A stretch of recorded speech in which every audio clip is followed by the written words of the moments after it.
Servus und herzlich willkommen bei der Ratschkattel, dem bayerischen Elternpodcast im Internet.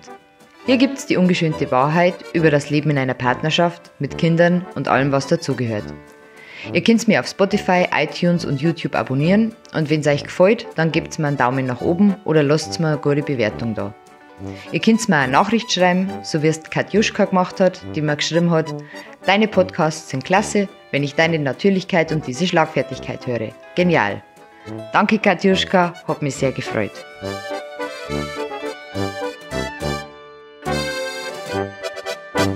So, dann Sonntag 26. Nochmal. Sonntag 26.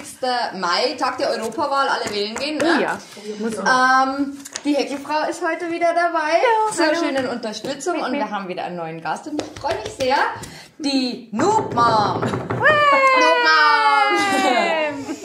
Ich habe natürlich gegoogelt und ich finde es total lustig, weil Noob bedeutet ja Anfänger, also Anfängermama. Und du hast 4 Kinder, 3, die bei dir wohnen, ein Bonuskind, bist seit 21 Jahren Erzieherin und bezeichnest dich selber noch als Anfängermama. Ja, das finde ich sehr, sehr toll. Und du hast da einen wahnsinnig tollen Blog, www.noob.mom.de. Ich habe alles gelesen auf einen Sitz. Ich finde deinen Blog wirklich immens cool und so verdammt ehrlich. Und das finde ich ganz toll und deswegen freue ich mich wahnsinnig. Bravo, Applaus, Noob Mom. Danke. Schön. Du bist halb Niederbayerin, halb Oberbayerin. Oberbayerin. Ja, diese Ja, genau. Und du hast geschrieben, du interessierst dich sehr für bedürfnisorientierte Erziehung. Für mich ist, also ich kenne bedürfnisorientierte Erziehung nur so in diesem bayerischen Dings, ja, dürfen uns machen, was sie wollen, mal gibt's halt keine Regeln. Was interessiert dich daran und wie bist du darauf gekommen? Auch noch ein Blog, tatsächlich. Ich bin in einer Internet-Mami-Gruppe und da hat mir irgendwie eine über Trotzphase oder keine Ahnung was geredet und dann kam der Hinweis, Mensch, lies doch mal das gewünschteste Wunschkind aller Zeiten. Und ich dachte, okay, was ist das?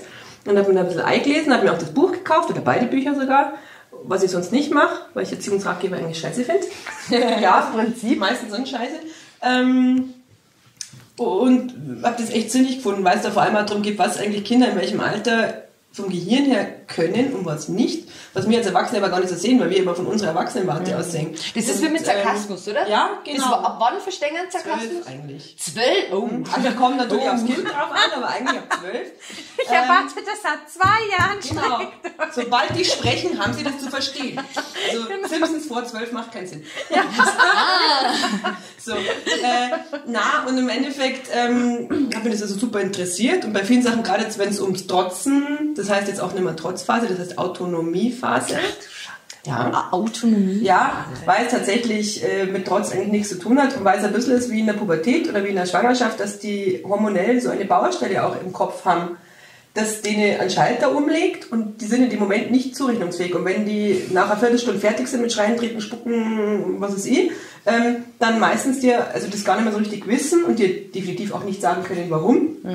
Im Normalfall, weil es denen, wie gesagt, einfach einen Hebel umlegt.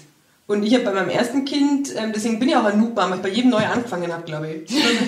Hast du bei jedem was anderes gemacht oder versucht was anderes? Ja, also das erste habe ich noch geschlungen. Genau, das erste habe ich noch in den Keller gesperrt.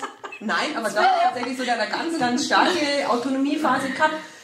Und ich habe das natürlich nicht verstehen können, warum der jetzt aus dem Auto sitzt, den er eigentlich fast nicht abgeschnallt werden möchte. Und habe den dann abgeschnallt, habe den dann halt zur Oma aufgetragen, wo wir hin wollten. Und dann ist er da 20 Minuten am Boden und hat geschrien und getobt und geweint, bis der vor Weinen eingeschlafen ist. Und aber ich habe immer das Gefühl gehabt, ich muss meinen Willen durchsetzen, weil wie das immer, das kriegst du immer so erzählt, sonst wird das ja ein kleiner Tyrann und sonst wird das ja ein unmögliches Kind und ein unmöglicher Erwachsener, ein ganz egoistischer. Das habe ich nur so in mir drin gehabt, weil ich halt auch so aufgewachsen bin. Da hat's halt dann, du machst ich bin in den 80ern aufgewachsen, aber wenn du geheult hast, ohne dass du dich jetzt wirklich großartig verletzt hast, dann hat's geheißen, halt Also, Sei ruhig. Genau, sei ruhig, und sonst kriege ich wieder einen Grund zum Warnen. Ja, also das war einfach so. Also ich bin jetzt nicht mordsvermögelt worden, aber ab und zu habe ich eine gefangen. Das war damals leider so. Und ja, da hast du dann einfach parieren müssen. Im Endeffekt. Hast du auch mal eine gefangen? Auf den Arsch. Auf dem Arsch? Auf dem Arsch finde ich ganz schlimm. Mit Kochlöffel? Ja, Aber jetzt nicht durchgezogen, hat sich jetzt nicht Konnte nicht mehr sitzen. Ja, aber ich glaube nur einmal und total traurig, so im Nachhinein. Papi erinnert sich ja daran, Jahre später und so. Ich glaube, er hat mehr geweint als ich. Ja. Also so mehr, aber das ist einfach, also da geht's ja ich glaube, das war auch dieses, wie du gerade erzählst, man hat es jetzt drin und man zieht es jetzt so durch, weil das ist Erziehung und das hört sich so, die hat das angestellt und in dem Moment tut es dir schon leid, hast aber noch so viel Stolz oder keine Ahnung, was es ist, so viel Dingens, dass du sagst, das muss ich jetzt durchziehen. Ja? Also einfach, weil diese Dogmen im Kopf hast. Ich weiß, meine Tante hat mir erzählt, meine Cousins, die sind jetzt irgendwie 4 Jahre älter und ich glaube 8 Jahre älter als ich, also die sind dann noch eher in die 70er aufgewachsen und die war Krankenschwester und das hat man damals so gelernt, alle 4 Stunden wird gestillt. Nicht dazwischen. Du verzärtest das Kind, du verwöhnst das Kind, jetzt hat die quasi, die hat gesagt, die haben immer nach 2 Stunden, war deren Rhythmus, die haben nach 2 Stunden Hunger gehabt und die hat ihre Kinder 2 Stunden weinen lassen, weil die Hunger hatten. Sie ist selber in die Küche gegangen, hat geweint, weil ihr das Herz gebrochen ist, aber sie hat sich nicht getraut, sie zu stillen, weil sie so Angst gehabt hat, dass das was Schlechtes sagt, dass sie ihrem Kind was Schlechtes tut. Und das ist das ist nur vom Dritten Reich tatsächlich, diese Anne Hara, ich weiß nicht, ob ich die was sage,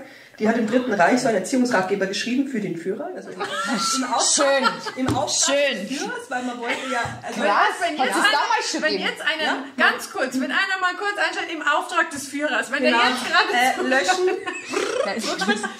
Aber also es ist so, dass die wollten halt einfach Männer haben, die wollten diese Jugend heranziehen, die wollten Frauen, die zu Hause bleiben, die Kinder erziehen, klar. Logisch, ja. Und zwar möglichst streng erziehen, weil das sollten abgehärtete Männer werden, das sollten möglichst Soldaten werden und welche die folgen, die nicht nachfragen. Und das zieht sich über Generationen, weil unsere Eltern sind so aufgewachsen und die geben das an uns weiter und also bis du das rauskriegst, ich tue mir hart, bis ich das rausgebracht habe, den ganzen Mist, den du als Kind auch schon so mitkriegst, diese Sprüche, die du gesagt kriegst und solange du deine Füße unter meinen Tisch legst.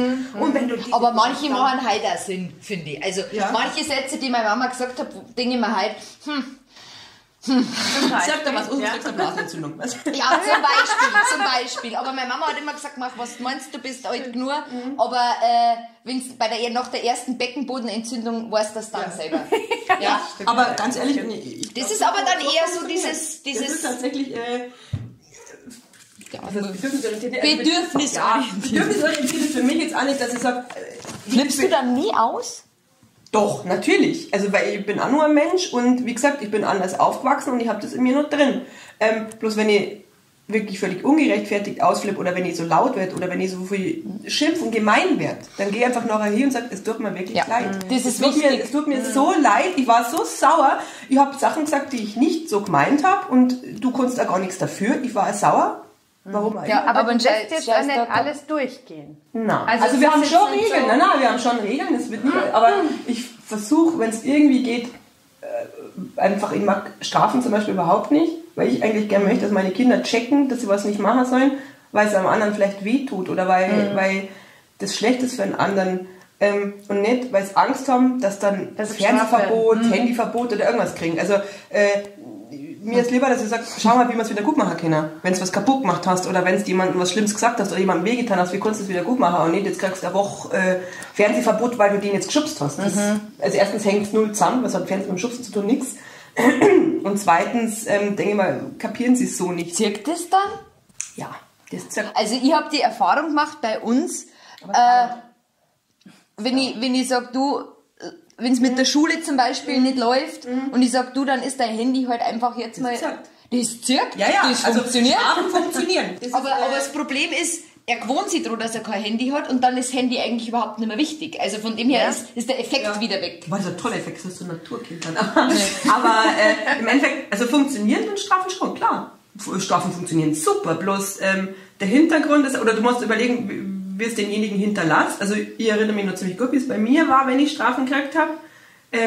oder eben ein Watschen gekriegt habe. Das waren halt damals meistens die Strafen, da hast du ja nicht lang Hausarrest oder so, das war viel zu anstrengend gewesen für die Eltern. Die waren da draußen warst. Aber also du hockst halt einfach da, du bist verletzt, du bist gedemütigt, weil das ist nichts anderes und im Endeffekt ist halt einfach, ich glaube wirklich, die entwickeln irgendwann so einen Hass oder wirklich, also dieses permanente Unterdrückungsgefühl, weil du als Erwachsener immer die Macht hast, klar. Du kannst immer sagen, so, du schaust nicht mehr Fernsehen, du hast kein Handy mehr, du gehst heute nicht zu deiner Freundin und die Geburtstagsparty, die kannst du dir knicken. Und du bist so hilflos, du kannst nichts machen. Und ich glaube, dass das echt mega, mega schlechte Gefühle erzeugt, die nicht im Endeffekt dazu führen, dass das ein guter Mensch wird, so wie du dir das für dein Kind wünschst, sondern vielleicht eher jemand, der so hintenrum, so hinterfotzig, dann versucht, seine Sachen durchzusetzen, aber ja nicht erwischt werden, weil du kriegst ja sonst eine Strafe.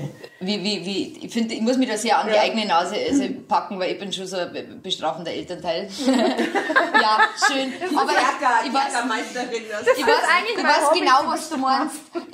Wie ist das, hast du das bei Olli gemacht oder ist das jetzt eigentlich die Kleine ist jetzt 2? Die ist 2, genau. Und das ist jetzt eigentlich erst so die letzten 2 Jahre entstanden, oder bei der Ella hat das langsam angefangen, weil die ist jetzt 6,5, dass ich einfach gemerkt habe, wenn die angefangen hat, ihre Anfälle zu kriegen, sich hinzuschmeißen, was irgendwas will oder so, wenn ich da ganz ruhig geblieben bin, dann war das total schnell vorbei. Und ich habe dann eigentlich gemerkt, dass das eigentlich einen Trost braucht und jeder schimpft, weil die fix und fertig waren. Und dann hast du sie Arm genommen und die haben nur so und dann habe ich mir in dem Moment gedacht, scheiße, der arme Große, der hat da einfach die ganze Zeit das mit mir aussitzen müssen, weil ich das Gefühl gehabt habe, ich tue irgendwas Schlechtes, wenn ich irgendwo nachgebe oder wenn ich ihn jetzt auch noch tröste, weil dann wird er auch noch belohnt für seinen Zorn und sein Ding. Da war das halt ganz normal. Also das habe ich jetzt erst lernen müssen, dass so Gefühle normal sind. Und ich habe das früher aber auch nicht so. Du hast nicht laut rumschreien dürfen vor Wut und du hast nicht laut lachen und kreischen dürfen, wenn Erwachsene in der Nähe waren. Du hast möglichst so stark sein müssen. Wie ist das in deinem Umfeld mit deinem Mann? Den hast du ja auch schon länger. Ja, habe ich eine Zeit? Habe ich adoptiert. Wie hat der das? Darf ich fragen, wie alt dein Mann ist? Der ist jetzt 40 geworden. 40? Also jünger als ich. Ich meine, der ist natürlich ein bisschen älter. Total alt. Total alt. Also ich glaube, 10 Jahre älter. Genau. Und der ist alt. Der ist im tiefsten Niederbayern, in Hinterstraubing, in so einem kleinen Kaff aufgewachsen und beziehungsweise dann früh gewandert, weil sein Dad bei der Bundeswehr war.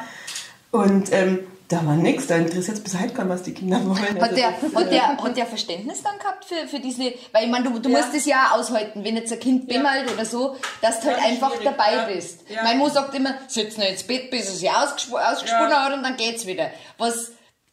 Ich lasse ihn lieber da sitzen, wo er ist und ich bin dabei und irgendwann ist dann auch wieder rum. Das ist, glaube ich, leichter und schneller. Wie hat denn der das? Der hat ja beides mitgemacht. Also ich erinnere zum Glück miteinander, ich habe ihm das dann einfach alles erzählt und habe dann auch gesagt, du pass auf, ich habe das gelesen und der liest leider nicht so gern, weil ich gesagt habe, liest das einmal in der aber es gibt es als Hörbuch auf Spotify. Kann ich nur empfehlen, das gewünschteste Wunschkind aller Zeiten. Wir brauchen so Habe ich gesehen, genau. Habe ich gesehen, ja. Tatsächlich Einblendung. Ja, Werbung. Und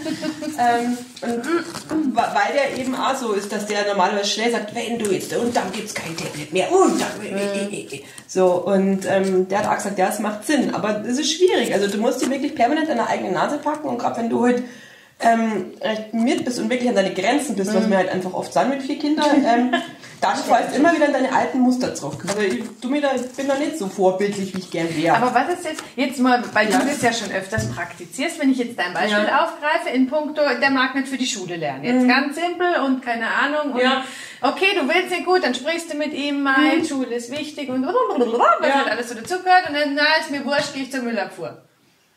Also ganz ehrlich, bin ich im Moment jetzt so, eigentlich ist in der Grundschule, hat es bei uns immer, haben die Lehrer immer gesagt, das sollen die Kinder tatsächlich gar nicht lernen. Der Große ist jetzt 6. Klasse. Das ist vor 2 Jahren und wir haben durchgebankt, die haben gesagt, weil wenn du dieses permanente Lernen auf diesen Schnitt, damit du aufs Gymnasium kommst oder auf die Realschule, wenn du dafür schon so viel lernen musst, dann ist das Kind wahrscheinlich einfach gar nicht gemacht für diese Schulart und dann tust du dem keinen Gefallen. Ja, aber unsere Schulart ist ja generell, mal ganz ehrlich. Also da brauchen wir nicht drüber reden. Ja, danke schön. Ich war bei der Nachhilfe, das muss ich jetzt kurz erzählen, ich war bei der Nachhilfe, weil unser Kind in der Grundschule in die Nachhilfe geht, und da war die Anmeldefrau, mit der habe ich ein bisschen geredet, sag ich, was ist denn da passiert? Irgendwie, und sie hat gesagt, sie hat das live mit ihren Kindern mitgekriegt. Der Große war noch G9. Da war es am Ende von der Grundschule so, dass eigentlich alle aus der Klasse bis auf 3, 4 aufs Gymnasium wechseln haben können. Und bei dem Kleiner war dann die Umstellung zu G8. Da waren dann nur 3, 4 die gehen hätten können und der Rest ist aussortiert worden. Also das haben sie so angezogen. Das war bei uns auch ganz. Also es waren, glaube ich, von 30 Kindern waren es, glaube ich, fast 10, aber davon sind, glaube ich, 2 mittlerweile wieder herunten. Ja. Und die haben eigentlich auch nur mit Hängen und Würgen das geschafft. Ist ja da Bayern ist dann natürlich wieder für die in der negativen Rolle. Die tun zwar immer so, unser tolles dreikönige Schulsystem. Recht kurz, Entschuldigung. In jedem anderen Bundesland kannst du als Mama sagen, ich glaube, der packt es, ich schicken. Oder als Papa. Muss ja immer nur die Mama. Ist das nur in Bayern so mit dem Schnitt? Ich weiß, in manchen anderen auch. In Baden-Württemberg ist tatsächlich auch mit Schnitt, glaube ich, aber ich meine, da wäre der ein Ticken höher. Und allgemein ist es halt einfach in Bayern auf dem Gymnasium, es ist halt einfach doppelt und dreifach so schwer wie jetzt in Berlin. Also das ist auch ein Witz, wenn du jetzt als Berliner 1er-Abi hast, das ist wie bei uns ein 3er. Ja, das ist es ja, dass sie dann durchgehen können. Ich habe in Bayern übrigens Abi gemacht, gell? Ja. Also meine Nase ist 3 Meter hoch. Ja, also, genau. Also, wobei, theoretisch könntest du es ja, wobei ich dieses elitäre Gehabe sowieso wirklich fressen habe. Aber Bayern, also mein großer Freund habe ich ursprünglich aufs Gymnasium, aber der hat dann den Schnitt nicht geschafft und die Lehrerin hat zu mir gesagt, also vom Kopf her, klar, der ist intelligent, der könnte schon aufs Gymnasium, vom Kopf her, aber die Arbeitsweise, das Arbeitstempo, was die im Gymnasium vorlegen, der ist nicht seins und er lernt einfach eben nicht gern. Dann ist es normalerweise kein Kind fürs Gymnasium. Er wollte trotzdem unbedingt, dann habe ich gesagt, wenn du magst, du kannst gerne die Aufnahmeprüfung machen. Ich stehe dir da nicht im Weg. Es gibt eine Aufnahmeprüfung, die du machen kannst, auch in der Realschule. Die klingt eigentlich ganz einfach, weil du nur 2 Vierer irgendwie schaffen musst und einen Dreier, glaube ich. Aber im echten Leben ist es dann doch nicht so einfach, weil die sind dann da 3 Tage an der Schule, wildfremde Lehrer, wildfremde Situationen, die werden vollpaukt mit Stoff und dann sind die mega aufgeregt, weil die ja wissen, um was es geht. Und da müssen die da einen Test schreiben oder was, wird auch die Mitarbeit benotet. Also ich weiß nicht, ob er das geschafft hätte, aber wir haben uns dann die Realschule angeschaut und dann haben wir es da so toll gefunden, dass wir gesagt haben, na, weißt du was? Ich gehe direkt. Man kann es ist ja mittlerweile so, dass wirklich, egal welchen Weg du gehst, du kannst zum Schluss immer nur das Abi machen. Ja, das ist genau das. Und du kannst einfach auch ohne Abi sehr viel machen, weil mittlerweile überall so ein Mangel ist an gut ausgebildeten Handwerkern. Also ich habe zum Beispiel eine Freundin, der Sohn, der hat, ich glaube, der hat nicht einmal einen Quali geschafft oder hat einen schlechten Quali geschafft und der wollte unbedingt Flussbaumeister werden. Ja, habe ich auch noch nie gehört vorher. Und der hat da Praktika gemacht, mehrere, und hat sich da richtig, richtig neigehängt. Und dann war es so, dass die Chefin gesagt hat, pass auf, ich lehne mich für dich aus dem Fenster, du bist so gut, ich bin mir sicher, du packst das Pfeife auf die mittlere Reife, weil die bräuchst eigentlich für den Beruf. Die hat sich da bei ihrem Chef so für den ins Zeug gelegt, dass der diese Ausbildung machen darf und der ist top. Der hat in der Berufsschule bloß 2er und 1er. Ja, schau, wenn es einen interessiert. Ja, und der war vorher ein grottenschlechter Schüler, weil sie ihn interessiert und weil das ist, was er machen will und weil die auch an ihn glaubt und ihn fördert. Ja, und das ist wenn du aber von Anfang an erzählt kriegst, du kannst das eh nicht und du bist blöd. Und wenn du zu blöd bist, dann gehst du halt auf die Realschule oder dann gehst du halt auf die Mittelschule runter, weil so, also was ich für Sprüche höre von unserem Gymnasium hier, da gibt es einen Lehrer, der, wenn ein Kind eine Antwort nicht weiß, dann sagt er, na, sag mal, halt früher falsch abbogen, weil es nämlich in die andere Richtung zur Mittelschule geht. Ja, die Sozialpädagogen, wir sind so froh, dass wir sie haben. Entschuldigung, Lehrer. Aber wobei ich da echt sagen muss, also ich mag jetzt auch ich will keine Lehrer bashen, weil das ist echt ein harter Job. Und die meisten, die wir haben, also eigentlich 90% der Lehrer, die mein Kind jetzt hat und auch die er vorher gehabt hat, die waren mega engagiert, aber es hatten halt nicht jeder zu nehmen gewusst und auch nicht jeder hat irgendwie vielleicht ein Verständnis dafür, dass jetzt der nicht so lernt wie der alle vielleicht anderen. nicht so schnell ist wie alle anderen oder nicht so schön schreibt wie alle anderen. Jedes Kind hat halt irgendwo anders. Ja, das ist halt schwierig. Ja. Ich kann das auch schon verstehen, wie du sagst, bist du als Lehrer da und dann hast du eigentlich im Endeffekt 30 verschiedene Kinder, die jeder anders ist. Der eine checkt, der andere checkt in 3 Wochen noch nicht. Dann musst du deinen Stoff durchhauen. Anders erklären und du hast überhaupt keine Zeit. Und ich muss ganz ehrlich sagen, also ich bin in der Erzieherausbildung und das ist jetzt schon 21 Jahre her oder ein bisschen sogar noch länger der theoretische Teil. Und da haben wir schon gelernt in Psychologie und in den anderen Fächern, wie schlecht das eigentlich ist, mit Frontalunterricht zu lernen. Und was haben wir immer noch? So 80% in den Schulen Frontalunterricht. Also diese Grüppchenarbeit, die so alle wie halber machen, das ist ja ganz nett, aber das ist ja nur ein Bruchteil vom Unterricht. Und so lernt man ganz schlecht. Die wenigsten Kinder behalten so irgendwas. Und obwohl wir das Wissen haben, wenden wir das nicht in unserem Schulsystem an. Das ist wie mit Schule beginnt um 8. Jeder Wissenschaftler sagt, um 8 ist eine Scheißzeit, macht es um 9. Das kann total knicken. Also die sind in der Zeit noch nicht fähig. Das heißt, die ersten 2 Stunden dürfte es eigentlich nur Sport oder sowas machen. Ja, genau. Sport oder vielleicht Kunst, wenn es das gerne mögen. Irgendwas, wo es kreativ und beweglich sein kannst, weil ja, alles dann ist nicht. Ich weiß noch, Montagmorgen Doppelstunde Mathe. Geil. Sie hören mal sowas von aus. Weißt du, bei den Simpsons, wenn sie diese Posaunen so einspielen, oder bei den Peanuts. Weil mit der Mathe heute noch so geht. Ja, das stimmt. Das ist geil, wenn du einen Ingenieur als Mann hast. Oh Gott, macht das deiner auch? Mann, das ist doch ganz einfach. Ja. Pass auf, dann machst du so und so und so Gott. und so. Das ist total einfach. Und jetzt ist er daneben sagt, also wenn jetzt einer sagt, das ist einfach und ich kapiere es nicht, dann fühle ich mich ja noch Wie beschissen. ist der mit deinen Kindern? Weil da habe ich so Angst vor, weil der Alex ist ganz genau Also so. super nett und der wird auch alles erklären. Das Problem ist nur, wenn der es erklärt, es noch nie nicht verstanden hat und ich weiß, es ist was nicht zu verstehen. Genau. Ja. Dann sagt er eben immer, ja, pass auf, das ist total einfach, dann machst du das. Und dann hocken die Kinder halt da und sagen so, So geht's aber mir in Deutsch. Du musst jetzt die verstanden. Männer verteidigen, so geht's mir in Deutsch. Unser Großer tut sich wahnsinnig schwer in Deutsch.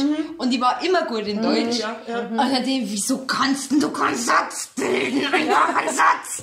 Ich kann es ein bisschen nachvollziehen. Das ist total schwierig. Ich glaube auch, deswegen ist auch nicht jeder als Lehrer gemacht oder auch nicht als Nachhilfelehrer, weil du da ein bisschen neu versetzen können musst. Also, das ist bei mir auch zum Beispiel mit Englisch so. Ich habe in Englisch noch nie was anderes wie ein Einser gehabt. Aber ich habe in Englisch noch nie gelernt. Ich habe keine Vokabeln gelernt. Ich habe keine Grammatik gelernt. Ich mache das einfach aus Gefühl. Ich habe ein Sprachgefühl und das ist okay.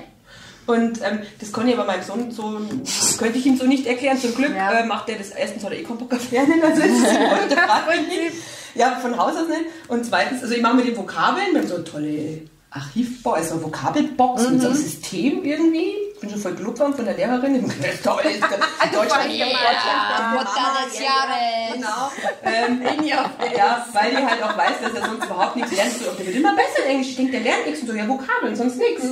Und, aber wir lernen halt immer die vom Anfang von mir auch noch mit. Also die kommen immer wieder, damit sich das festigt. Und alle anderen lernen halt immer nur das Kapitel. Genau. Das ist dieses Bulimie-Lernen, was man in Deutschland ja beigebracht hat. Schnell als Neife rein und dann kannst du es auskotzen weg. So. Eigentlich wollten wir mal stillen reden, oder? Ja, genau.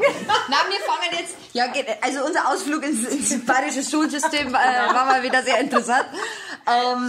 Und die bedürfnisorientierte Dings und überhaupt. Genau. Ja. Wir machen immer einen Mami-Fail. Ja. Hast du einen Mami-Fail, den du uns mitgeben möchtest? Tausende. Also der aktuellste war jetzt vor 2 Wochen auf meiner Geburtstagsfeier. Da habe ich einen Haufen Leute da gehabt. Und der Große durfte den ganzen Abend zocken und Videos schauen in seinem Zimmer, weil der hat einen Fernseher jetzt. Wie euch? Wie euch? 12 heim. Den hat er sich zu Weihnachten quasi gewünscht und mit anderen Geburtstagsgelden, die er gespart gehabt hat, noch finanziert. Samt Playstation, also der hat wirklich... Ja. Der geht nie wieder raus. Ich wollte sagen, der geht nie wieder raus. In die Schule geht er zum Glück, aber sonst geht er nicht mehr raus. Nein, er hat schon Zeiten eigentlich. Der hat da oben zocken dürfen und die Kleine war ein bisschen mit unten, die haben wir dann ins Bett gebracht, bei der geht das ja noch. Und die Mittlere hat dann gesagt, darf ich einen Film schauen? So, ja klar. Und dann so einen Film schon auf der Couch. Und normalerweise spielt sie immer abends noch 10 Minuten mit dem Papa irgend so ein Lernspiel auf dem Tablet. Dann hast du gesagt, darf ich das oben noch alleine spielen im Zimmer? Und danach bringst du mich ins Bett, Papa. Ja, genau. Ja, das war dann um, weiß ich nicht, 9:30 rum. Und irgendwann um 11:30. Oh ja. Ich war dann unten gesessen und dann sagt mein Schwester, sag mal, ich denke, ihr müsst die Ella mal ins Bett bringen, geht die jetzt auch allein ins Bett? Und so, Scheiße. Haben wir halt das Kind einfach... ja, genau, haben wir das Kind leider bis oben vergessen. Aber sie saß noch. Aber sie saß noch, ja, sie war dann vor 2 Minuten angeschlafen, aber sie saß noch und war sehr happy, dass sie wollte. Ja, wahrscheinlich. Na, also ich finde es immer so faszinierend, Ja, es wenn passiert. dass es Leute gibt, die Kinder haben, die dann so, ich lese gern Camilla Leckberg. Und bei der ist es immer so, dass diese Romanfigur, die hat dann Zwillinge und noch ein Kind und die setzt sie dann immer vor den Fernseher, da schauen die dann Polly Pompa und Pippi Langstrumpf von Michel aus Lenneberger und da schlafen die friedlich ein und ihr Mann und sie tragen sie dann ins Bett und dann essen die schön gemütlich ihren Schweinsbraten zu Abend und trinken ein Glas Rotwein und haben dann vielleicht auch noch Elternsex. Also, ich persönlich denke mir immer so, das ist doch nicht euer Ernst. Wenn ich Zwillinge hätte, dann würden die gleichzeitig wahrscheinlich in Schichten aufwachen, im 5-Minuten-Tag und keins von meinen Kindern schläft beim Fernsehen ein. Das ist ein Mythos. Es gibt Kinder, die vom Fernsehen schlafen, aber meins auch nicht. Ja, Den kannst oder 48 Stunden vom Fernseher sitzen, der schläft nicht. Der schläft nicht, wenn der Fernseher läuft. Weil bei es gibt ja auch so Leute, die dann irgendwie sagen, alles regelt sich selber. Also das ist dann... Das ist aber dann nicht die Bedürfnisse. Nein, das ist so ein bisschen gemischt. Also die sagen dann schon, zum Beispiel selbstbestimmtes Schlafen gehen. Was an sich Sinn macht, weil du halt einfach... doch, pass auf, aber für die Mund. Mein Problem ist halt, dass meine Kinder nicht alleine einschlafen, also die Kleiner. Das heißt, ich müsste die dann bis Ultimo wach lassen, oben spielen, schön und gut, und dann müsste ich sie noch ins Bett bringen und das schaffen nicht. Ja. Weil an sich macht es für mich schon Sinn, dass ihr sagt, na klar, sollte es erst ins Bett gehen, wenn es müde ist. Ich gehe erst ins Bett, wenn es müde ist und nicht, wenn es Zähne schlappt oder so. Aber das funktioniert für mich eben nicht. Aber ich kenne viele, die dann sagen, sie lassen unbegrenzt Fernsehen schauen, weil die Kinder, die regulieren das selber. Süßigkeiten. Und dann haben wir gesagt, also seid ihr nicht böse. Das ist total geil, wenn das bei euren Kindern funktioniert, aber ich habe es ausprobiert letztes Jahr im Urlaub und habe gesagt, so Ella, das ist das Tablet, der Akku ist noch halb voll, da schaust du jetzt so lange, wie du magst. Aber wenn der Akku aus ist, ist es wirklich vorbei. Ja, der scheiß Akku, der ist noch 5 Stunden gegangen. Schön. Und nein, sie hat nicht zwischendurch das Bedürfnis gehabt, nein, die wollen dann auch rausgehen und spielen. Nein, wollen sie nicht. Meine nicht. Meine wollen nicht. Kids wird schauen und irgendwann machst du auch so, oh Gott, ich muss so aufs Klo. Ja. Du kannst dir Nein! Aber Schatz, siehst du, da kann ich ja reingehen. Da muss ich mich ja wieder als schlechteste Mutter auf Erden outen, gell? Also die Katharina weiß das. Ich persönlich habe ein Fernsehproblem, ja? Also ich brauche das für mich. Ich kann auch nicht zu Hause sein, ohne dass die Glotze nicht läuft. Doch, das also so wie der Radio bei anderen ist bei mir tatsächlich die Glotze. Also die muss laufen. Und dadurch, dass hallo, mein Name ist Anjana, ich habe ein Problem. Dadurch, dass ich dieses Problem habe und schon bei der Großen ist ja die Glotze immer gelaufen. Und ganz am Anfang wirklich so die Säuglingnummer ist der gelaufen, aber da sind jetzt auch nicht die Kinderdinger gelaufen. Da ist dann ganz am Anfang, keine Ahnung, noch Two and a Half Men gelaufen. Was machst du auf Pro7 mit solchen hinterherdümpeln? Und dadurch, dass meine Kinder dadurch, dass meine Kinder eigentlich kennen, dass die Glotze immer läuft, ist für die das nicht interessant. Ja, das die gehen dann halt auch weg. Also ich will jetzt nicht, dass das toll ist oder dass das gut ist, weißt? Ja. Aber wenn andere Kinder dann da sind und beim Fernsehen gucken und meine schaut dann halt eine Folge My Little Pony und sagt, Mami, ich gehe lieber rausspielen. Oh geil. Weißt du? Also ist das dein Mami-Feld schon? Ja, nehmen wir das. Ich lasse halt 24 Stunden Fernsehen schauen. Das ist viel schlimmer, muss man nicht sagen. Na, aber also das ist halt so, das funktioniert bei uns gar nicht. Also oder eben an Süßigkeiten, klar, es sind ja irgendwann schlechter, ich meine auch, aber dass die so, nein, die nehmen sich dann nur so 2 Stück am Tag oder manchen essen die auch gar nichts Süßes. Und ich denke mir so, was habe ich denn falsch gemacht, dass meine so... Das sind auch immer komische Kinder, die man fragt, magst du was Süßes? Nee, jetzt nicht, danke, die finde ich immer komisch. Echt? Ja, wirklich. Da meine ich stopp. Nein. Bewundert die maßlos, wenn man denkt, boah, toll, also wäre ich auch gern. Ja, aber das glaube ich weiß nicht. Ich glaube, das ist... Ich habe schon Leute im Freundeskreis, ich habe eine von meinen besten Freundinnen, die kannst mit süß jagen. Wenn du sagst, magst du Wurstsemmel, dann ist sie dir 5, aber Schokolade. Vielleicht ist es das ja auch, dass du sagst, weil Kinder schauen sich ja alles ab, weißt du, wenn die Mama das nicht, nee, süß, ja, das ist vielleicht auch einfach Geschmacksempfinden, aber keine Ahnung, also ich verstehe es nicht, weil ich bin halt einfach so ein Naschkatz eigentlich. Ja. Für mich ist das hart, nicht dauernd zu naschen, also ich muss mir das echt abtrainieren. Die Katharina hat jetzt Pancakes mit Sirup gefrühstückt, nachher gibt es bestimmt noch eine Milchschnitte zwischendurch. Ja, aber also Milchprodukte und ich meine vielleicht bestimmt was Vollkornmehl. Ja, und Ahornsirup. Ja, meiner hat ein absolutes Suchtverhalten, was Fruchtzwerge betrifft. Der flippt komplett aus, wenn er nicht einen 3., einen 4. oder einen 6. kriegt.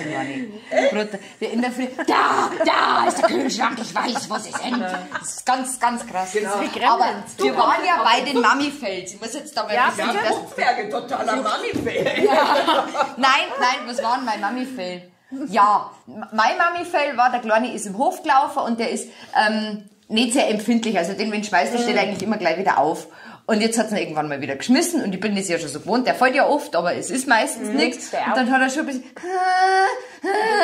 Und dann bin ich hier, dann habe ich ihn aufgestellt, so, okay, ist alles in Ordnung, der weiterspielen. Und auf Nacht, wenn ich ihn ins Bett gebracht habe ich gesehen, dass der wirklich knierblutig kauen hat. Und ich denke mir so, oh mein Gott! Aber er hat ja nicht gewohnt oder so.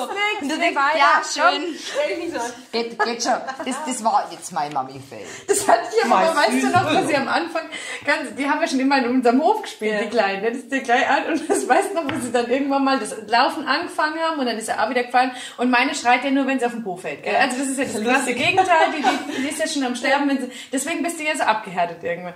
Und abends sehe ich, dass der Kleine, beim Zehennagel, der Kleine abgelöst war, der Nagel. So, oh mein Gott, du armes Kind. Ja. Schön, du hast gewonnen. Ja, ich habe gewonnen. Ja, schade. Du bist die kleine Mama. Kriegst du einen Award? kriegst einen Keks. Ich finde, wir sollten so Awards einführen. Sollen wir Award? Ich darf sagen, zum Jahresende, wenn das erste Jahr Podcast rum ist, dann machen wir eine Umfrage. Ja. Mit allen Mami-Fails und... Das wusste hätte ich mal vorher noch was viel Schlimmeres.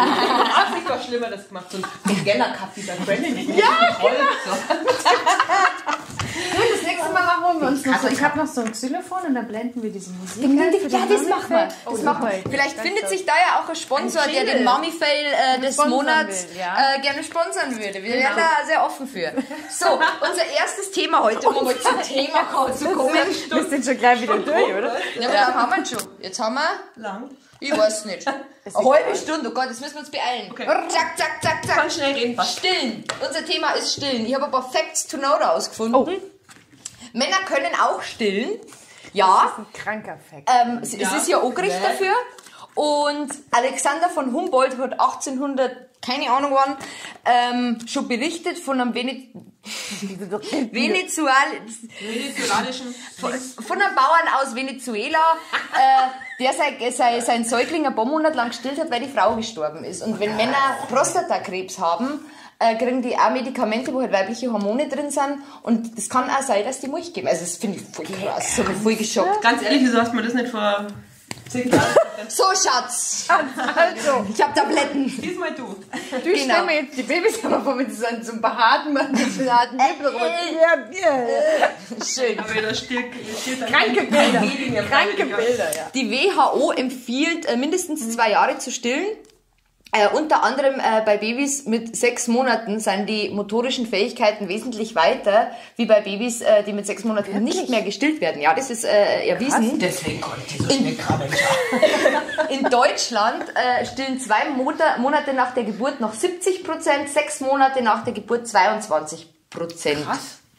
Also durchschnittlich wird in Deutschland 7 Monate gestillt. Im Gegensatz dazu traditionelle Kulturen stillen durchschnittlich 32 Monate. Genau. Dann habe ich, was habe ich denn noch? Stillen als Verhütung. Habe ich mir ein bisschen reingelesen, das finde ich voll interessant. Es ist möglich. Es geht, wenn du alle 4 Stunden mindestens stillst. Wirklich? Aber wenn du ein bisschen drüber bist, also da wären, warte mal, wie viel waren es? Da waren es von 100, glaube ich, 2 oder 3, die trotzdem schwanger waren. Also du kannst das schon immer, oder was? Das ist Moment, oh, Achtung. Prolaktin heißt das. Prolaktin. Das meine ich, genau, danke schön. Vielen Dank. Und warum wir heute das Thema Stillen haben, deine Tochter ist 2,5. Genau, und du stillst immer noch. Ich still immer noch und du hast noch Bock, sie hat noch Bock. Ja, also offensichtlich hat sie noch voll Bock. Ja, und mich stört es überhaupt nicht, muss ich sagen. Aber also, wie darf ich dich so nach Rhythmus oder so fragen? Also wann? Ganz unterschiedlich, weil das einfach, sie isst ja auch normal, also das dient jetzt nicht der Nahrungsaufnahme, also als die ein kleines Baby war, und zwar bei allen meinen Kindern so, hat die wirklich Minimum alle 2 Stunden gestillt werden wollen, meistens jede Stunde. Also ich habe eigentlich die ersten Monate gefühlt nur gestillt, tatsächlich, nur gestillt. Und jetzt hat es, wenn die eine schlechte Nacht hat, die kriegt noch jetzt 4 Zähne. Und, ist das immer noch nicht vorbei? Und ganz ehrlich, die hat in 5 Monaten hat die den ersten Zackel. Ich mir gedacht, super, das ist total easy gegangen. Und die hat davor super geschlafen und ab da war dieses Kind zum Teil stündlich wach oder alle 2 Stunden mindestens. Deswegen schaut es aus. Weil ich schon so lange nicht mehr gescheit schlaf. Schlafst seit 10 Jahren nicht. Ja, so ungefähr. Und da ist tatsächlich so, dass jetzt hat sie Nächte, da wacht sie bloß 2 Mal auf oder manchmal nur einmal hat schon durchgeschlafen, mal ganz genau. Aber im Normalfall so 2-mal die Nacht oder so schon und tagsüber, je nachdem, was drauf ist. Wenn die einen schlechten Tag hat, dann kommt die alle ein paar Minuten, sagt, Mama, kann ich trinken? Und sagt, jetzt fast, oh Gott, jetzt warten wir mal ein bisschen.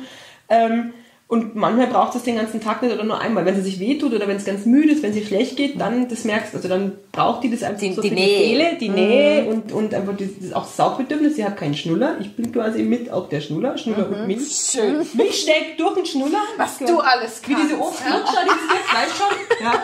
Die machen mit uns keine Stücke erwischen. Aber ist das mit den Zähnen, weil du jetzt gerade Zähne erwähnt hast, ist das nicht... Na, tatsächlich nicht. Weil dir das, also Das ist eine ganz komische Technik, das kannst du ja später, also wenn Kinder länger nicht mehr stillen, das habe ich schon oft gehört, dass Geschwisterkinder sagen, darf ich da auch mal trinken? Das meine ich jetzt nicht, also den habe ich dann, was für ein Pech, und so, doch. Probier's mal, wenn du willst. Warte. Ja, genau, am Anfang ist das ja so, was du mit dem Milcheinschuss hast, dann jetzt nicht mehr, aber das ist ja echt sehr befremdlich, dass du vorkommst wie so eine Milchproduktionsmaschine und da konntest du ja tatsächlich einen Flaschen abfüllen. Ohne Pumpe. Aber, jetzt weiß ich nicht mehr, wo ich war. Also, mit den Zähnen. Mit den Zähnen, genau. Aber an sich sind die Zähne ja dann überhaupt nicht im Einsatz. Also, ich weiß aber nur noch irgendwann mal bei der Katharina, die habe ich auch relativ lange kurz zum Einschlafen ist so ganz genau. Jetzt bin ich fertig, bis mal. Und das hat, also da habe ich so geschrien, ich glaube, da hat sie so ein Trauma davon getragen. Das macht sie, glaube ich, nie wieder. Vor allem die Katharina war dann so ein Einschlaf. Nur klar. Und die konntest du nicht jetzt ein richtiges Vakuum drauf gemacht. Ja, genau, das konntest du nicht. Dann hat dir das schön, weil die Hebamme nicht noch von dir war. Du musst da mit dem Finger. Ja, ich war nicht Michael Schanze plöpp. Wo man erinnerst du dich? Nein, ihr seid zu jung für Michael Schanze, oder? Doch, Michael Schanze, den habe ich toll gefunden. Okay, wie alt warst du da? 2? Ja, ich mochte immer schon ältere Männer. Ja. So wie zu meinem Vaterkomplex. Nein. Okay, gut. Aber um zur Hebamme zu kommen, ich habe meiner Hebamme geschrieben, weil ich sehr unser aller Hebamme. Genau. Und ich war so glücklich mit ihr. Und ich sag, danke Andrea, tolle ja, Frau. Danke Andrea. Der Welt. Sucht euch eine gute Hebamme. Ich habe es gefragt, was für Tipps das Mamas immer mitgibt, weil jemand, die macht ja das jeden Tag und sie hat gesagt, entspannt euch, wenn ihr stillen wollt, in der Klinik funktioniert's meistens nicht, weil jedes Mal eine andere Schwester kommt und die erklärt's da anders. Fahrt's heim, flüchtet aus der Klinik, macht es mit eurer Hebamme und gebt's nicht auf. Und der Tipp, wenn's mehr Milch braucht, alkoholfreies Weißbier oder Becks hilft mehr als jeder Tee. Und wenn's weniger Milch braucht zum Abstillen, ist es Salbei. Und Pfefferminz, genau. Ach, und mein Dingens ist das Lanolin. Lanolin, das war für mich das Gold. Für Brustwarzen? Ja. Nein, das hat mir jetzt gar nichts gebraucht. Also, echt? Ich hatte das Glück, dass ich eben aber derselben Hebamme war und die irgendwie im 3. Vorbereitungskurs da für die Geburt gesagt hat, es gibt in Heimhausen, also in der Nähe, eine Stillberaterin, die einen Brustwarzenlaser, vielleicht 100%, what the fuck, ja. Geil! Entschuldigung. Aber das Ding hat mir jetzt echt beim 3. Kind den Arsch, nein, die Brustwarzen gerettet. Das ist tatsächlich wie, ich weiß nicht, ob du schon mal irgendwas lasern lassen, das kannst du kosmetisch lasern und so, aber es macht, dass die Haut wieder heilt. Ja, nee, das macht... Die werden schwarz und fallen ab. Ja, genau. Und dann kann das Kind super trinken, immer to go. Na, das macht, dass die Haut heilt. Und bei der letzten war es bei mir so, also ich habe beim ersten Kind war es ein bisschen schwierig, weil ich eben länger in der Klinik war, da war ich 5 Tage in der Klinik, das war damals nur so üblich. Und die waren furchtbar, diese Krankenschwestern. Ja. Also die haben mich so durcheinander gebracht, die haben dann gesagt, ich darf nicht heimgehen, wenn er nicht so und so viel wieder zugenommen hat. Und ich war fix und alle. Ja. Und der hat einfach noch nicht getrunken und ich hab nicht so viel Milch gehabt. Hat man ja auch gar nicht die ersten paar Tage. Also, bis sie kommt. Bis sie kommt. Eine wildfremde Frau, so eine Matrone, die kommt, nein, die sagt nicht, grüß Gott nicht, ich bin die so und so, die packt dir an den Busen, Floppen, nein damit. Wir haben noch gar keine Milch. Ja, wer sind Sie? Was? Und dann stellt dem Kind deine Brustwarze da wirklich massiv. Ja. Und dann haben sie gesagt, Sie müssen den dann aufwecken. Na, wie lange haben die ja schon immer drungen? Ja, genau. Und damals war ich so blöd und war ehrlich. Und dann hat freilich, wenn es das auch nicht weiß. Genau, und dann war ich daheim und dann hat die gesagt, du, das Gewicht passt. Deine Milch passt jetzt. Und wenn beim zweiten Kind hat es dann gesagt, und eins denkst du dran, in der Klinik, wenn die dich fragen, dann sagst du immer, ich habe gerade erst gestillt. Ja. Ich habe gerade erst gestillt und dann lassen die dich in Ruhe. Und ich war beim zweiten nur eine Nacht in der Klinik, weil als Mehrfachmama bist du dann, da hat der große Karateprüfung gehabt am Tag drauf. Dann bin ich mit dem 1 Tag alten Baby zur ersten Gürtelprüfung meines Sohnes. Yay, super! Und dann heim so, schön. Ja, super. Aber da war ich zum Glück nicht lange im Krankenhaus, aber die haben gesagt, na, ich habe gerade gestillt, alles super, alles toll.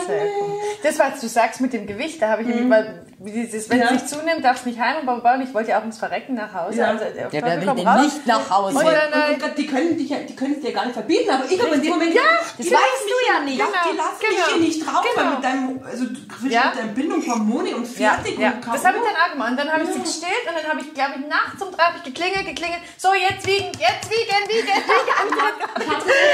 jetzt viel mehr. Volle Windel. Das war aber wirklich, wie du sagst, du willst ja eigentlich nur gehen, gell? Aber wenn man, wie gesagt, der Durchschnittsdeutsche stillt 7 Monate. Ja. Wenn man länger stillt, also ich habe die Erfahrung gemacht, ich habe 6 Wochen gestillt, ich war so ganz wenig stiller, einfach weil es nicht gelangt hat und ich habe mich auch nicht wohlgefühlt dabei. Also ich möchte es, ich bin ja dann auch geschämt worden und gedacht, also das ist so wichtig und es weiß ja jeder immer besser. Was ich ganz cool finde, eine Freundin von mir, die ist Anfang 20, ganz ein junges Ding, die hat jetzt auch ein Baby gekriegt und die habe ich gefragt, ja und stillen, da war sie nur schwanger und die sagt eiskalt, na stillen, na mach ich nicht, erstens kann dann eher in der Nacht einmal aufstehen und zweitens lass ich meinen Busen jetzt nicht versauen. Die hat das voll straight gemacht und ich finde das voll geil, dass das jeder wirklich so machen kann, wie er will. Aber du kennst doch das mit Sicherheit auch. Was hörst denn du immer? Was sind denn ist denn der Shit, was du hörst? Also noch ein ganz kurzer Zwischenbreak. Stehst du in der Öffentlichkeit dann? Also jetzt im Moment ist es tatsächlich so, dass das wenig, weil es tagsüber ja kaum noch braucht, habe ich aber schon. Und in der Spielgruppe ist oft noch so, dass wenn ich sie abhole oder so, da haben die dann, also jetzt sind sie es auch schon gewohnt, jetzt wo sie nach dem Abholen nimmer trinkt, weil das hat es immer so braucht irgendwie, dann haben die gesagt, stehst du jetzt gar nicht mehr. Und die waren da echt okay. Also da hat tatsächlich, die haben es am Anfang ein bisschen komisch geschaut, aber keiner hat wirklich blöd reagiert. Alte Obst beworfen. Aber an sich ist es schon so, also dass den anderen alles was aus dem Gesicht fällt. Und also in der Familie, also mein Vater, der sagt, steht sie dir jetzt immer noch? Wie lange willst du die denn noch stehen? Ja, gerade die alte Generation. Ja, also meine Mama, die sagt da gar nichts, weil für die, also erstens weiß sie ganz genau, das ist ja meine Mama, dass sie wenig Neierin braucht. Ich bin ein Dickkopf, ich habe schon immer gemacht, was ich wollte, nicht was meine Eltern wollten. Und die weiß, wenn es mich dann blöd anredst, dann werde ich grantig und gehe. Mein Vater checkt das bis heute nicht und ich bin 42, der kennt mich schon länger. Wie alt bist du? 24, der kennt mich schon länger. Und, aber also das stört mich schon. Und ich habe tatsächlich eine Freundin, Bekannte, die stört es offensichtlich massiv. Warum auch immer, von Anfang an. Also wie oft ich von der schon gefragt worden bin, wie lange willst du jetzt eigentlich noch stillen? Dann hat sie letztes Mal tatsächlich ernsthaft zu meiner Tochter gesagt, ja, wieso trinkst du die kreislige Milch? Magst du nicht lieber einen Kakao? Weißt du, und du sitzt dann und denkst so, hallo? Danke. Ich kann dich hören, sehr ich nett. habe nichts an die Ohren, spielst du? Ja, sie versteht es nicht. Es gibt so leckeres Essen wie die Kinder, also sie kann das einfach nicht verstehen. Ja, dann habe ich gesagt, Mensch, das ist das Erste, was die trinken, das ist für die Mutter Natur eigentlich. Das ist das Erste, was sie kennen, das schmeckt süß. Kostet das es kostet, ja. Praktisches. Ja. Also das Ding immer still. Also ohne Schmarrn, beim ersten Kind so, da war ich alleinerziehend. Ich habe so gut wie kein Geld gehabt natürlich im Moment und ich habe mir das ausgerechnet oder in irgendeiner Babyzeitschrift, die sie dann immer reinzeigt, stand dann mal, was das kostet, wenn du ein Kind 2-3 Jahre lang mit der Flasche ernährst. Und dann bin ich hinübergefallen. Und dann war für mich, ich kann mir das gar nicht leisten. Und als es dann im Krankenhaus nicht so hinkommen hat mit dem Stillen, und ich mich so verunsichert kann, ich war fix und alle. Ich habe mir echt gedacht, scheiße, wenn ich jetzt nicht stillen kann, ich kann mir eigentlich, also dann kann ich schauen, wo ich jetzt woanders das Geld abzwacke, was ich dann für seine Milch brauche, weil ich jetzt mir nicht leisten können. Also da war ich echt in Panik. Schlimm eigentlich. Ja. Weil an sich, ich meine, jetzt klar, hätte man es uns leisten können mit der Milch. Und es wäre auch, ich finde es auch praktisch, wenn ein Mann nachts aufstehen kann, das muss ich echt sagen. Wiederum, andererseits ist er auch so, der hat in der Früh um 5 steht mein Mann allerspätestens auf, meistens geht er um 5 außer Haus. Oh, krass, also ich hätte es fast nicht bringen können, den tatsächlich 5, 6 bei der Nacht aufstehen zu lassen. Richtig, ja. Ja, von der Freundin ist der nur beamtet.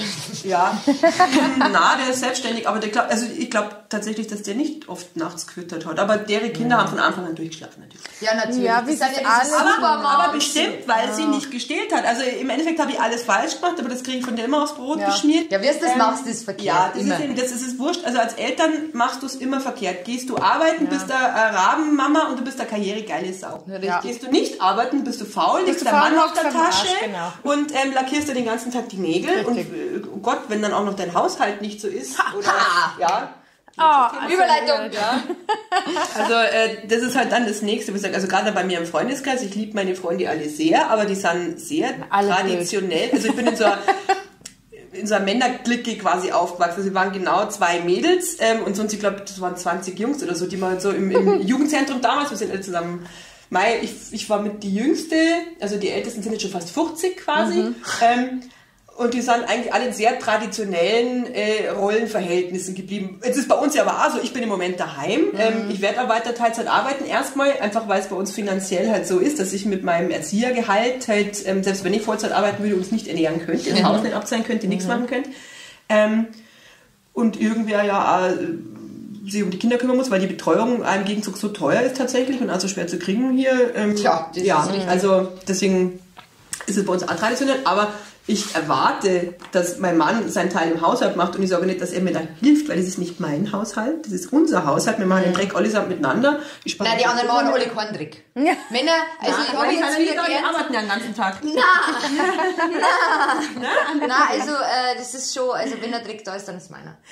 Das ist, aber es ist eine super Überleitung, unser zweites Thema ist nämlich Familienhaushalt. Ja. Und auch hier habe ich, der beste Fakt am Anfang, das habe ich so super gefunden, das war eine Umfrage, 37% der deutschen Frauen fühlen sich von ihrem Partner im Haushalt unterstützt.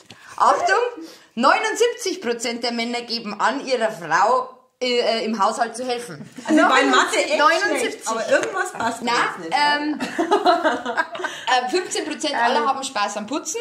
Okay. Die 3 beliebtesten deutschen Putzmittel sind Frosch tatsächlich. Ja. Frosch, Meister Propper und dann WC-Ente. Die WC-Ente, die hat die Madeleine ja geleckt. Ja, stimmt. Aber nur ein Lefax noch, dann geht's. Wir haben jetzt ein randloses Klo seit gestern, möchte ich nur anmerken, super. Echt geil. Und der Saugroboter kann jetzt unter dem Klo durchfahren und steckt nicht mehr immer fest nach 2 Minuten, so dass mein Bad nicht nur in einem Radius von 1 Quadratmeter gesaugt ist quasi, sondern der Rest. Ihr habt einen Saugroboter? Ja, den hast du mal bei... Ja, also ich muss unten sauge ganz normal, weil da der meiste Dreck ist mit Küche und so. Aber für oben lagen es tatsächlich aus in die Kinderzimmer da nicht, weil der könnte ja nicht, weil wie soll er denn da durchkommen? Also keine Chance. Und das Lego da rausfieseln ist auch scheiße. Ja. Aber das ist nicht schlecht. Also für Schlafzimmer und so und fürs Bad eben, wo ich überhaupt keinen Bock habe. Wir haben so viele kleine Stufen bei uns. Ja, bei uns auch. Du hast auch die Absätze, gell? Das ja, vor allem an der Lichtung halt immer umsetzen. Ja, wie so ein kleiner Hund. Also unser war ja, den hat im, ich weiß gar nicht, bei Limango mal im Angebot oder am Black Friday oder am Saturday. Black Friday. Ja. Wart doch noch 5 Jahre, dann haben sie Beine und bestellen dir noch was und kochen dir was. Nein, bestimmt. Der macht es. Entschuldigung. Ja, nein, genau so ist es. Also du bist für den Haushalt zuständig. Ich weigere mich dagegen, für den Haushalt zuständig zu sein. Rein theoretisch, wie es in Deutschland so funktioniert, müsste ich das sein, weil ich bin ja die Hausfrau, ich bin ja daheim jetzt gerade. Ich bin ja keine Hausfrau, ich bin in Elternzeit. Ja doch, ich habe ja meine Tochter, die quasi grundsätzlich alles, weil wenn ich eine Ecke gerade schön aufgeräumt habe, dann hört das hinter dir schon kruschen und dann drehst du dich um und das ist so Schlachtfeld von wer da irgendwie. Also das musst nur schauen, dass du schnell saugst dazwischen. Ja, genau. Der sagt, du bist doch den ganzen Tag zu Hause. Aber abends wenn der Urlaub hat, fahr mal wirklich 3-4 Tage, den ganzen Tag fort, fahr zu deinen Eltern oder was weiß ich. 100 Jahren kann ich das nicht machen. Nur damit das sieht. Weil sicherlich ist es vielleicht schwer vorstellbar, wenn du das noch nie gemacht hast und wenn du nicht daheim warst mit einem Kleinkind oder mit mehreren Kindern, dass du dir schon denkst, ich war jetzt 8 Stunden weg, ich komme heim und es schaut aus wie Bombe. Wie kann denn das sein? Hocken die den ganzen Tag rum und machen nichts. Ja, aber ich muss, also meiner war ja 5 Jahre alleine mit einem kleinen Kind. Also der hat das alles schon mal gehabt. Aber bei mir war es ja super ordentlich. Bloß der versteht halt den Unterschied nicht, dass wir jetzt 2 Kinder haben, dass wir jetzt zu 4 sind. Ja. Und das halt...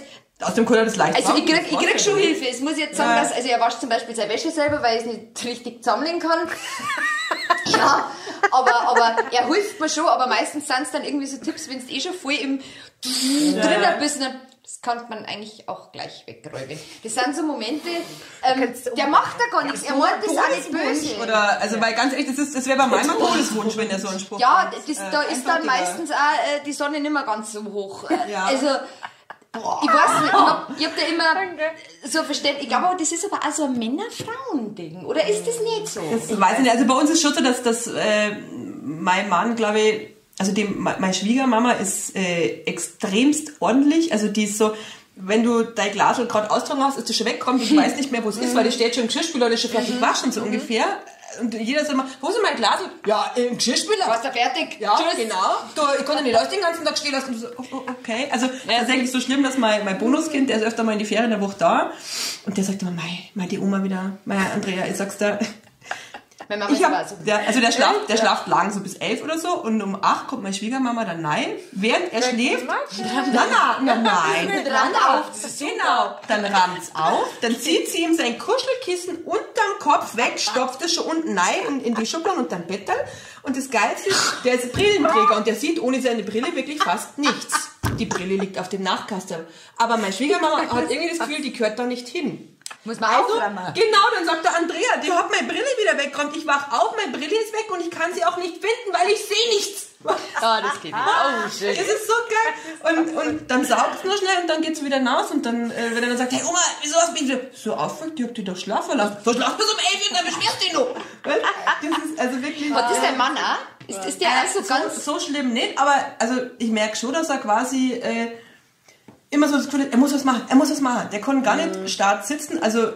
Auch wenn es jetzt wirklich, wo ich dann oft sage, jetzt bleib ich hocken, das machen wir jetzt nachher. Jetzt haben wir mal 5 Minuten, wo die Kinder ruhig sind. Jetzt hocken wir uns mal hin und trinken einen Kaffee oder ratschen. Genau, und der kann das nicht. Der hat immer so eine permanente Unruhe, weil er überall die Arbeit sieht. Erst wenn es ordentlich ist, dann kann man sich aber das ist bei uns nie. Also tatsächlich, wir haben einfach zu viel Kaffee und es hat noch nicht alles einen Platz, weil ich noch nicht alles weggeschmissen habe, was keinen Platz hat. Hört's mal weg, Familie. Also du hast aber da auf deinem Blog, also so, jetzt weiß ich einen Titel nicht mehr, aber... Kondo, die Marie Kondo. Super, muss man lesen, ist wirklich super geschrieben. Ja, und das ist einfach, also in der tollen Gruppe, wo ich da bin, ich bin in einer Haushaltsgruppe auf Facebook. Ja, das sind die Gruppen, wo man jetzt ist. Das gell? hat mir einer erzählt, hat, ganz ehrlich, vor 20 Jahren, wo ich die Partytante schlechthin war, so das... Boxenluder, das Schmarrn, aber also, ich hätte so gelacht, dass ich mir fast einen Tosenbüttel hätte wahrscheinlich, aber, okay. Na, aber jetzt in meiner Verzweiflung so, weil es bei uns echt ausschaut wie Sau und ich komme so oft zu anderen Familien, bei euch war es auch so, Anjana? Das liegt aber nicht an mir, Nein, aber sogar ich habe damit nichts zu tun.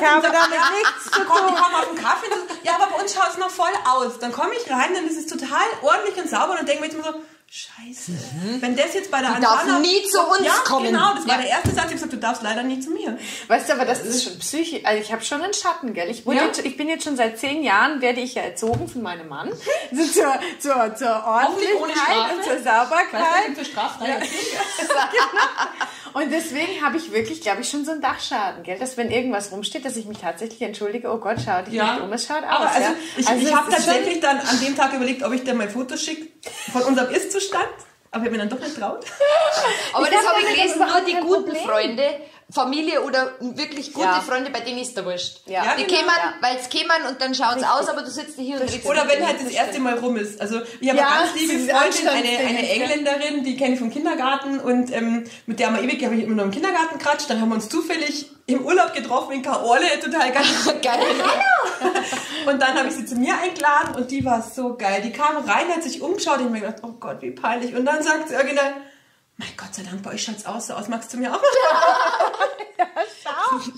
Es verbindet gleich. Ja, und ich meine, das verbindet gleich. Also, weil das ist echt was, wir sagen, ich fühle mich da so schlecht oder wir haben so einen blöden, wir haben Fernwärme. Und normalerweise, wenn jetzt ein Heizungsableser kommt, die schicken da vorher einen Zettel. Ja, die Fernwärme futzt es nicht. Die klingen irgendwann mittendrin. Servus, ich bin der Herr Vogel von der Firma so und so, ich komme jetzt und liest da euren Zähler ab. Und so, oh mein das ist jetzt aber ganz schlecht. Ja, ich muss die Unterhosen noch wegräumen. Ja, ohne Schmarrn, weil wir haben eine Wäschetreppe, also die Treppe zum Keller runter, da schmeißen wir heute die ganze dreckige, mein Mann, der zieht sein Hemd nach der Arbeit aus und dann statt dass er oben in den Wäschekorb schmeißt, Tür auf, Treppe runter. Und wenn halt jetzt da jemand kommt, dann wartest du durch Berge von alten Wäschesachen, schiebst die mit dem Fuß so, ja Moment, ich gehe schon mal kurz vor. Nein, ich gehe schon gleich mit, ich habe nicht ja, scheiße. Und dann geht, ich bin fast gestorben und dann sagt er, original so total wenig überzeugt, ja, ich habe schon Schlimmeres gesehen. Ich habe mir gedacht, ja klar, sind die mal Leichen oder dort die Ratzen klingen oder was. Also, aber die kommen nur damit, und das ist halt das Spielzimmer, wo der durch muss. Das Spielzimmer, das ist unser... Wir haben 15 rein! Playmobil. So. Ja, genau. Genau, das ist das Spielzimmer. Rein zu. Da war noch der Wäscheständer drin und dann der Hasenstall. Schön. Ich sag dir. Und das Schlimme ist, weißt du, ich habe das Gefühl, die schauen mich an und denken sich, boah, du bist so eine Frau Flott, also Sattlerin. Weil keiner denkt sich ja, oh, das ist ja so die Familie. Nein, die Frau. Also die Frau. Genau. Das ist der Haushalt von der Frau. Ich fühle mich immer so schlecht. Meine Schwiegermama, wenn kommt, die bringt immer Blärmi mit und sagt, eine Blume und sagt, für die Hausfrau und druckt's mir in die Hand. Und dann habe ich echt der Baumische gesagt, dann gib's deinem Sohn. Ja, ist doch so. Ich kenne aber auch das komplett krasse Gegenteil vom Kindergarten auch noch. Das ist eine Mama, die hat bloß eine Tochter und die ist da, die hat irgendwann mal erzählt, die sind auch sehr auf Sauberkeit gedacht, zum Beispiel, da wird es zum Beispiel nicht gehen, dass jetzt mein Kind aus der Flasche trinkt und ihr Kind trinkt dann von derselben Flasche, weil es halt auch Durst hat, so zum Beispiel. Oder die hat gesagt, da war mal ein Baby da, das hat halt sehr stark gezahnt und gesabbert. Und wir haben danach alle Spielsachen in die Spülmaschine und desinfiziert. Also, und bei mir, ich denke mir aber auch manchmal so, also ein bisschen drehe ich schon ja nicht, aber ab einem gewissen Zeitpunkt, ja, wenn wie auf viel? dem Badezimmerboden schreiben konntest, das konntest du bei mir zum Teil, dann ist echt blöd. Ja, das ist, mir wurde gesagt, also, hinterlassen von der liebsten Klasse. Aber wie romantisch. Spazi wischen. mir wurde gesagt, also, es kann ja ausschauen, das ist ja alles in Ordnung, aber Staub finde ich jetzt nicht so toll. Oh Gott. So, ja, okay, gut. Aber Staub ist ja jetzt das, wo du es auch überhaupt nicht in der Hand hast. Ich sag das bei uns. Staub ist ein Arschloch. Wir haben einen dunklen, genau wie Mathe übrigens. Ja. Wir haben einen dunklen Wohnzimmertisch und den staube ich des Öfteren ab tatsächlich. Ich bin eigentlich gar keine so schlechte Hausfrau. Ich putze relativ viel, man sieht es nur überhaupt nicht. Stimmt. Und da ist echt, innerhalb von einem Tag ist da schon wieder so eine total weiße Schicht drauf. Das habe ich im Bad. Mein kommt das von dem Todeszimmer Flughafen oder? Ja, da bei uns. Ja, bei uns. Das Bad ist immer. Der Bart. Der Bart. Der Bart. Na, aber also das ist bei uns ein Bad, das ist ganz schlimm und eben eigentlich, ja, gut, das haben wir helle Fliesen im Bad und ansonsten eben dieser Tisch im Wohnzimmer, das macht mich wahnsinnig. Aber ich sehe das im Bad halt an einmal, der Alex hat so typisch so ein Mann, so 825 verschiedene Parfümfläschchen. Das ist nicht typisch, Mann, nein. Das ist nicht typisch. Also so typisch Wir Frau. haben ein Ding, wo Man draufsteht und das war's. Na, also meiner ist Aber 5 Haargele. Ja. Gele oder Gels? Gels. Ja, aber dann müsstest du ja eigentlich immer Fläschchen oder Gels, nehmen wir jetzt mal beides, müsstest du ja immer runter, wischen, rauf. Ja, du weißt das, was der Alex das übrigens auch. Also weil mein Mann putzt ja auch, also weil mein Mann putzt ja auch Bad. Und das ist halt geil, weil wenn ich unser großes Bad putze, dann bin ich... Na, wirklich. Biedel dann nicht, oder was? Was ist, nee, das Klo Wie ist sieht der unter, jetzt das Klo ist unter seinem Niveau, ja. Ja. Gibt's noch Stehbiesler heutzutage? Ja, weiß ich nicht. Meiner hat 5 Jahre sein Klo selber gemacht. Ich glaube, die alte Generation. Meine Mutter hat so leid getan, die haben zum 60. irgendwie eingeladen und da muss anscheinend die Hälfte der Männer wirklich im Stehen gepieselt werden. Und aber meine Schwiegermutter hat früher Pissoir gehabt, gell? Gar nicht schlecht, aber also mein Vater hat mir mal gesagt, weil mein Vater, Entschuldigung Papa, ist ein Stehbiesler. Und da reg ich mich jedes Mal, ja klar, der kennt da nichts. Und ich sag jedes Mal, Papa, bei uns wird im Sitzen bieselt. Ja, das werde ich mal von dir noch erzählen lassen, wie ich biesel. Ja, aber die alten Männer gehen auch gern raus. Also in Niederbayern ist so, dass oft so ist, wenn man irgendwo beim Grillen beieinander sitzt. Da stehen am Garten aus, das ist ja meiner. Ja, doch. Das ist so allerdings auch wieder obwohl praktisch. ich total ein bisschen neidisch Bei uns, bin, muss ich ja ganz unsere ehrlich Niederbayern sind sagen, unterdrückt, weil wir so viele Frauen sind in der Familie, die glaube ich, machen sie das nicht. Aber mein Vater hat tatsächlich gesagt, er hat eine gute Entschuldigung dafür. Also früher nicht, aber jetzt schon, weil er gesagt hat, bei Eudemanern, so wie mir, ist es nicht gut für die Prostata im Sitzen zu bieseln. Mein Gott, weil das so ein Thema ist. Ja, und die Blase und irgendwas leert sich da nicht ganz und keine Ahnung. das ist fake? Das weiß ich nicht, weil das ist ja so wie ich könnte ja meinem Mann sonst was erzählen über meine Gebärmutter, von der ich selber gar nicht so viel weiß, obwohl ich schon so viele Kinder habe. Aber so klein sind sie, dass sie das ausdenken. Ja, also das ist nah. Das ist sowas, würde mein Vater nie ausdenken. Das hat er in der Bild oder irgendwo gelesen. Ja, dann stimmt's. So, Familienhaushalt. Ja. Ich muss nur ganz kurz was empfehlen. Auf skojo.com oder .de, Skojo Elternzeitung, habe ich 17 Tipps zur Stressvermeidung im Familienhaushalt gefunden. Achtung. Und die sind wirklich... Im Hotel wohnen. Das steht jetzt nicht dabei, aber so einfache Tipps. Ja. Zum Beispiel, wenn du viel gestresst bist, wo wir dann auch wieder bei der bedürfnisorientierten Erziehung sind, find erst mal die Ursachen. Schreib da wirklich mal ein paar Tage auf, wann reicht's da? Ja. Und dann musst du einfach im Vorhinein schon schauen, wie du das vermeiden kannst. Mein Kind räumt nicht auf. Ja, die ist jetzt 5 geworden oder wird 5?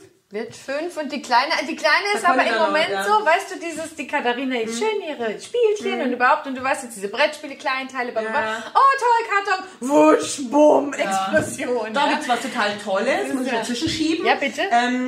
Das sind Kreuzgummibänder, nennt sich das. Die habe ich in der Bücherei gesehen. Die konntest du um diese Spielpackungen drum machen und die, glaube die Madeleine kriegt die, also die Luna kriegt heute auf, die Madeleine kriegt die, glaube ich, noch nicht auf. Und dann bleiben diese kleinen Teile in die Spiele, weil bei uns heißt auch die Kreuzgummibänder oder so. Ich schicke euch nachher einen Link. Also weißt du,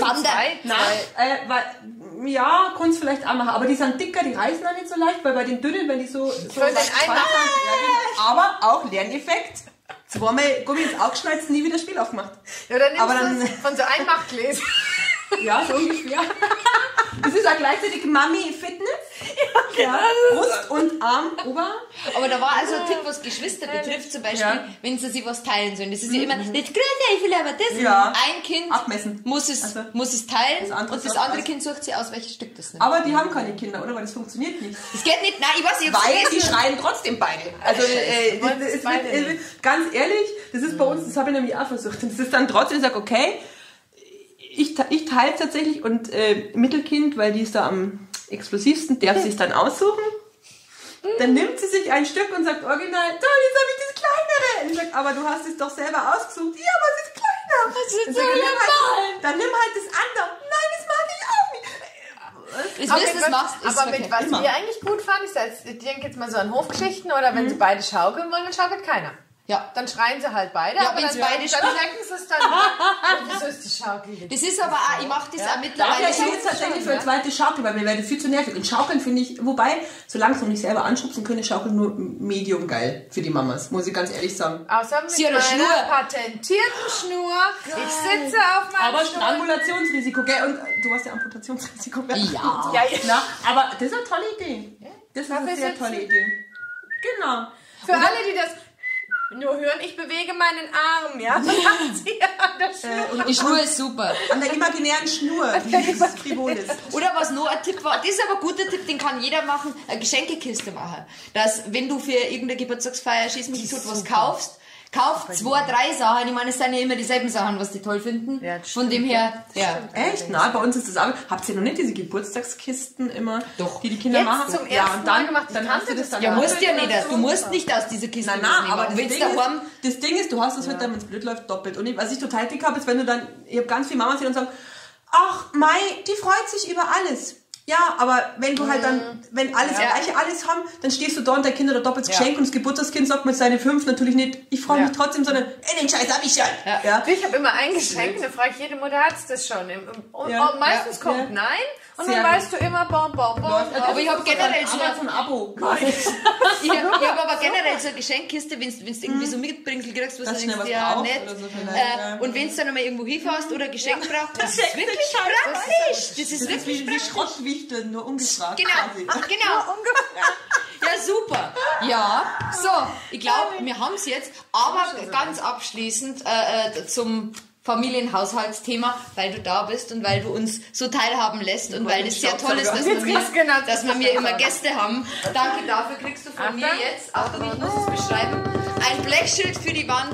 Die Küche sieht aus wie Sau. Ich habe das Licht ausgemacht. Jetzt geht's. Das ist dein Gastgeschenk. So. Das ist toll. So. Das hänge ich nachher gleich. Na, Entschuldigung, das hängt mein Mann auf, weil das ist immer sehr traditionell. Oh, ja, schau. Ja, aber man muss auch heute den Klodeckel dran machen. Einen neuen Klodeckel. Mein Mann hat gestern ein neues Klo dran gemacht. Weil der kommt, der ist ja Ingenieur. Aber, das ist ein toller Mann. Und dann erstmal hat er das runtergemacht, dann hat er gemerkt, die Schrauben, passen nicht. Dann ist er zum Haarweber gefahren, hat neue Schrauben gekauft. Dann hat er gemerkt, die Rohre, die er hat, passen nicht. Ist ja nochmal. Ja, und dann hat er gemerkt, wenn die Rohre nicht passen, dann läuft es alles über. Und dann war das Bad unter Wasser gesetzt. Und dann, aber irgendwann um 6 Uhr, also um 1 Uhr angefangen, war es dann fertig. Und weiß ich nicht, halb 1 sind wir ins Bett, weil wir haben Game of Thrones angeschaut. Dann sagt er irgendwie so, ach übrigens, ich muss mal das Klo nochmal abbauen. Wieso? Es ist doch noch nicht so ganz dicht. Wie, das ist nicht ganz dicht?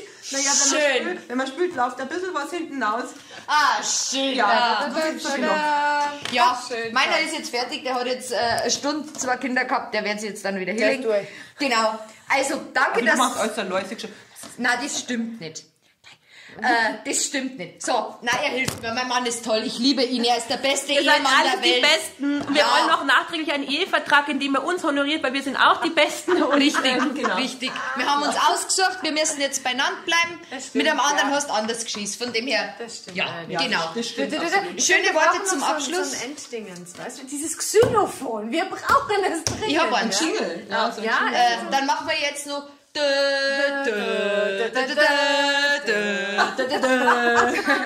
ist jetzt eine Mischung aus Star Wars und... Nein, das ist Game of Thrones!